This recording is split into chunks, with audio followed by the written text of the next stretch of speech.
ನಮಸ್ಕಾರ ವೀಕ್ಷಕರೇ, ಎಲ್ಲರಿಗೂ ಒಂದು ಚಾನಲ್ಗೆ ಆತ್ಮದಂತ ಸ್ವಾಗತ. ಇವತ್ತಿನ ವಿಡಿಯೋದಲ್ಲಿ ನಾವು ಈ ವಾರ ಅಂದರೆ super Sunday with Kichcha Sudeep ರೌಂಡ್ನಲ್ಲಿ SR ನೋಡ್ ರೌಂಡ್ನಲ್ಲಿ ಒಂದು ಪ್ರಶ್ನೆ ಕೇಳ್ತಾರೆ ಸುದೀಪ್ ಅವರು. ಆ ಪ್ರಶ್ನೆ ಏನಂತಂದರೆ, ಭವ್ಯಗೌಡ ಹಾಗೂ ತ್ರಿವಿಕ್ರಮ್ ಅವ್ರ ಫ್ರೆಂಡ್ಶಿಪ್ ಇನ್ಮೇಲಿಂದ ಕಟ್ ಅಂತ ಹೇಳ್ತಾರೆ, ಕ್ವಶನ್ ಕೇಳ್ತಾರೆ ಸುದೀಪ್ ಅವರು. ಅದಕ್ಕೆ ಯಾರೆಲ್ಲ ಏನೇನು ಉತ್ತರ ಕೊಟ್ಟರು ಅನ್ನೋದ್ರ ಬಗ್ಗೆ ನೋಡೋಣ ಬನ್ನಿ. ಭವ್ಯ ಅವರು ತ್ರಿವಿಕ್ರಮ್ ಅವ್ರನ್ನ ತಮ್ಮ ಸ್ವಾರ್ಥಕ್ಕಾಗಿ ಬಳಸ್ಕೊಂಡ್ರ ಬಿಗ್ ಬಾಸ್ ಮನೆ ಆಟದಲ್ಲಿ ಅನ್ನೋದ್ರ ಬಗ್ಗೆ ನೋಡೋಣ ಬನ್ನಿ. ಇದ್ರ ಬಗ್ಗೆ ಎಲ್ಲ ಕಡೆ ಒಂದು ಪೋಸ್ಟ್ ಆಡ್ತಿದೆ, ಅದ್ರ ಬಗ್ಗೆ ಕೂಡ ನೋಡೋಣ ಬನ್ನಿ. ಅದಕ್ಕಿಂತ ಮುಂಚೆ ವಿಡಿಯೋ ಲೈಕ್ ಮಾಡಿ, ಶೇರ್ ಮಾಡಿ, ಮರದೆ ನನ್ನ ಚಾನಲ್ ಸಬ್ಸ್ಕ್ರೈಬ್ ಮಾಡಿ. ಬನ್ನಿ ವಿಡಿಯೋ ಸ್ಟಾರ್ಟ್ ಮಾಡೋಣ. ಕಳೆದ ವಾರ ಬಿಗ್ ಬಾಸ್ ಮನೆ ಬಿಗ್ ಬಾಸ್ ರಿಸಲ್ಟ್ ಆಗಿ ಬದಲಾಗಿದ್ದರೆ ಈ ವಾರ ಬಿಗ್ ಬಾಸ್ ಮನೆ ಬಿಗ್ ಬಾಸ್ ಫ್ಯಾಮಿಲಿ ರೌಂಡ್ ಆಗಿ ಬದಲಾಗಿತ್ತು ಅಂತಲೇ ಹೇಳ್ಬೋದು. ಹೌದು, ನೀವು ನೋಡಿರ್ಬೋದಲ್ಲ, ಎಲ್ಲ ಕಂಟೆಸ್ಟೆಂಟ್ಗಳ ಫ್ಯಾಮಿಲಿ ಕೂಡ ಮೆಂಬರ್ಸ್ ಬಂದಿದ್ದರು. ಅವ್ರಿಗೆ ಕೆಲವೊಂದು ಸಲಹೆ ಕೊಟ್ಟರು. ಸಲಹೆ ಮಾತ್ರ ಅಲ್ಲ, ಮಿತಿ ಮೀರಿದ ಸಲಹೆ ಕೊಟ್ಟರು ಅಂತೇಳಿ ನಿನ್ನ ಕಿಚ್ಚ ಸುದೀಪ್ ಅವ್ರು ಒಂದು ರೌಂಡ್ ಕ್ಲಾಸ್ ತೊಗೊಂಡ್ರು ಅಂತಲೇ ಹೇಳ್ಬೋದು. ಅಷ್ಟೇ ಅಲ್ಲದೆ ಸುದೀಪ್ ಅವ್ರು ಇನ್ನೊಂದು ರಿಕ್ವೆಸ್ಟ್ ಮಾಡ್ಕೊತಾರೆ, ಮುಂದಕ್ಕೆ ಬರೋ ಫ್ಯಾಮಿಲಿ ಮೆಂಬರ್ಸ್ಗೆ ಆಯ್ತು, ಇನ್ಮೇಲಿಂದ ಯಾರೋ ಫ್ಯಾಮಿಲೀಸ್ ಬಂದಾರಂದರೆ ಅವ್ರು ನಿಮ್ಮ ಬಿಗ್ ಬಾಸ್ ನಿಮ್ಮ ಮೇಲೆ ಒಂದು ನಂಬಿಕೆ ಇಟ್ಟು ಕಳಿಸಿರ್ತಾರೆ ಒಳಗಡೆ. ಅವ್ರಿಗೆ ಹೊರಗಿನ ವಿಚಾರ ಏನು ಹೇಳೋಕೆ ಹೋಗ್ಬೇಡ್ರಿ, ಇದರಿಂದ ಒಂದು ಅವ್ರ ಆಟ ಕೆಡುತ್ತೆ. ಅದಲ್ಲದೆ ನೀವು ಕೊಡೋ ಸಲಹೆ ಕೆಲವೊಂದು ಸಲ ಅದು ಅವ್ರಿಗೆ ಮುಳ್ಳು ಕೂಡ ಆಗುತ್ತೆ ಅಂತ ಹೇಳ್ತಾರೆ ಕಿಚ್ಚ ಸುದೀಪ್ ಅವರು. ನೆಕ್ಸ್ಟ್ ಸಲ ನೆಕ್ಸ್ಟ್ ಸೀಸನ್ ಯಾರೋ ಫ್ಯಾಮಿಲಿ ರೌಂಡ್ ಬರ್ತಾನೆ, ಪ್ಲೀಸ್ ಈ ಕೆಲಸ ಮಾಡೋಕ್ಕೆ ಹೋಗ್ಬೇಡ್ರಿ ಅಂತ ಕೇಳ್ಕೊತಾರೆ ಸುದೀಪ್ ಅವರು ಎಲ್ಲ ಫ್ಯಾಮಿಲಿ ಮೆಂಬರ್ಸ್ ಹತ್ರ. ಅದಲ್ಲದೆ super Sunday with Kichcha Sudeep ಈ ಎಪಿಸೋಡ್ನಲ್ಲಿ SR ರೌಂಡ್ನಲ್ಲಿ ಒಂದು ಪ್ರಶ್ನೆ ಕೇಳ್ತಾರೆ ಕಿಚ್ಚ ಸುದೀಪ್ ಅವರು.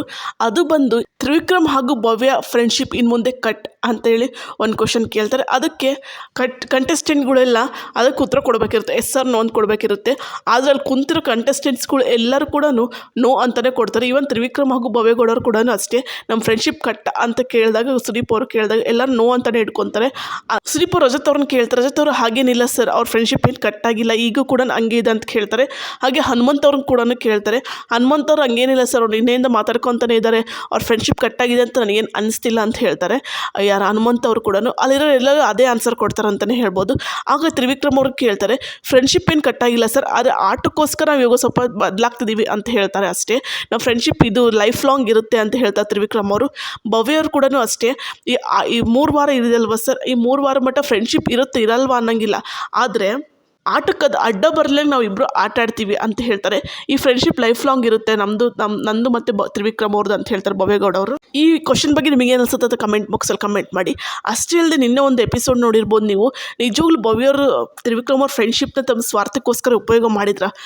ಇದನ್ನು ಹೇಳಿದ್ರೆ ಬಂದು ತ್ರಿವಿಕ್ರಮ್ ಅವ್ರ ಅಮ್ಮ ಹೇಳಿದ್ದಾರೆ ಈ ಮಾತನ್ನ, ಸ್ವಾರ್ಥಕ್ಕೋಸ್ಕರ ಉಪಯೋಗಿಸ್ಕೊತಿದ್ದಾರೆ ಅನ್ನೋ ಮಾತನ್ನ ಹೇಳ್ತಾರೆ ಅವರು, ತ್ರಿವಿಕ್ರಮ್ ಅವ್ರ ತಾಯಿ. ಇದ್ರ ಬಗ್ಗೆ ಎಲ್ಲ ಕಡೆ ತುಂಬಾ ಚರ್ಚೆ ಆಗ್ತಿದೆ ಅಂತಲೇ ಹೇಳ್ಬೋದು. ಭವ್ಯಗೌಡರು ತಮ್ಮ ಸ್ವಾರ್ಥಕ್ಕೋಸ್ಕರ ತ್ರಿವಿಕ್ರಮ್ ಅವ್ರನ್ನ ಬಳಸ್ಕೊಂಡಿದ್ದಾರೆ ಅನ್ನೋದ್ರ ಬಗ್ಗೆ ಎಲ್ಲ ಕಡೆ ತುಂಬ ಚರ್ಚೆ ಆಗ್ತಿದೆ. ಇದ್ರ ಬಗ್ಗೆ ಚರ್ಚೆ ಆಗ್ತಿರೋದು ಏನಂತಂದರೆ, ತ್ರಿವಿಕ್ರಮ್ ಅವರು ಅಷ್ಟು ದಡ್ರ, ಭವ್ಯವ್ರು ತಮ್ಮ ಸ್ವಾರ್ಥಕ್ಕೋದ್ರೆ ಉಪಯೋಗಿಸ್ಕೊತಿದ್ದಾರೆ. ತ್ರಿವಿಕ್ರಮ್ ಅವ್ರಿಗೆ ಇಷ್ಟು ದಿವಸ ಗೊತ್ತಾಗ್ತಿದ್ದಿಲ್ವಾ, ತ್ರಿವಿಕ್ರಮನ ಅಷ್ಟೇನು ದಡ್ರ ಅಂತಲೂ ಅಲ್ಲ ಅಂತೇಳಿ ಎಲ್ಲ ಕಡೆ ಇದು ಚರ್ಚೆ ಆಗ್ತಿದೆ ಅಂತ ಹೇಳ್ಬೋದು. ಅದಲ್ಲದೆ ಭವ್ಯಗೌಡರು ಯಾವ ಇಷ್ಟಲ್ಲಿ ಈ ಸ್ವಾರ್ಥಿಯಾಗಿ ನಡ್ಕೊಂಡಿದ್ದಾರೆ, ಒಂದು ರೀಸನ್ ಕೊಡ್ರಿ ಅಂತಲೂ ಕೇಳ್ತಿದ್ದಾರೆ. ಅವ್ರ ಅಭಿಮಾನಿಗಳಾಗಿರ್ಬೋದು, ಕೆಲವೊಂದು ಟ್ರೋಲ್ ಪೇಜಸ್ಗಳಿಗೆಲ್ಲ ಈ ಕ್ವಶನ್ ಕೇಳ್ತಿದ್ದಾರೆ. ಭವ್ಯ ಸ್ಟ್ರಾಂಗ್ ಹುಡುಗಿ, ಯಾರಿಗೂ ಕೇಡು ಬಯಸಿದವಳು, ಅವಳಲ್ಲಿ ಸ್ವಾರ್ಥ ಅನ್ನೋದೇ ಯಾವತ್ತಿಗೂ ಕಾಣಲಿಲ್ಲ. ತ್ರಿವಿಕ್ರಮ್ ಅವರ ಜೊತೆ ಮಾತ್ರ ಇರುತ್ತಿದ್ದರು ಅಂತ ಒಂದರನ್ನು ಬಿಟ್ಟರೆ ಅವಳು ಉಳಿದ ಸ್ಪರ್ಧಿಗಳಿಗೆ ಯಾವತ್ತೂ ಕೇಡು ಬಯಸಿದ್ದಿಲ್ಲ. ನಿಮ್ಮ ಆಟ ನೀವು ಆಡಿ, ನಿಮ್ಮನ್ನು ಪ್ರೂವ್ ಮಾಡಿಕೊಳ್ಳಿ ಎಂದವಳೆ. ಈ ಮೆಸೇಜ್ ಎಲ್ಲ ಕಡೆ ತುಂಬಾನೇ ಸ್ಪ್ರೆಡ್ ಆಗ್ತಿದೆ ಅಂತಲೇ ಹೇಳ್ಬೋದು. ಇದ್ರ ಬಗ್ಗೆ ನಿಮಗೆ ಅನ್ಸುತ್ತೆ ಕಮೆಂಟ್ ಮಾಡಿ. ಅಷ್ಟೇ ತ್ರಿವಿಕ್ರಮ ಹಾಗೂ ಭವ್ಯಗೌಡರು ನಾರ್ಮಲ್ ಆಗಿದ್ದಾರೆ, ಹಿಂದೆ ಹೇಗಿದ್ರು ಹಾಗೇ ಇದ್ದಾರೆ. ಇವತ್ತು ನೀವು ನೋಡಿರ್ಬೋದು, ಇವತ್ತಿನ ಸಂಚಿಕೆಯಲ್ಲಿ ಅವರಿಬ್ಬರು ಒಟ್ಟಿಗೆ ಕುತ್ಕೊಂಡಿದ್ದಾರೆ ಎಂದಿನಂತೆ. ಅಷ್ಟಿಲ್ಲದೆ ತ್ರಿವಿಕ್ರಮ್ ಅವ್ರ ತಾಯಿ ಹೇಳಿದಾಗೆ ನಿಜವಾಗ್ಲೂ ಭವ್ಯಗೌಡರು ಸ್ವಾರ್ಥಿನ ಅನ್ನೋದ್ರ ಬಗ್ಗೆ ಕಮೆಂಟ್ ಮಾಡಿ. ಇದ್ರ ಬಗ್ಗೆ ನಿಮಗೆ ಅನ್ಸುತ್ತೆ ಅಂತ ಕಮೆಂಟ್ ಮಾಡಿ. ವಿಡಿಯೋ ಇಷ್ಟ ಲೈಕ್ ಮಾಡಿ, ಶೇರ್ ಮಾಡಿ, ಮರದೇ ನನ್ನ ಚಾನಲ್ ಸಬ್ಸ್ಕ್ರೈಬ್ ಮಾಡಿ. ಬಾಯ್.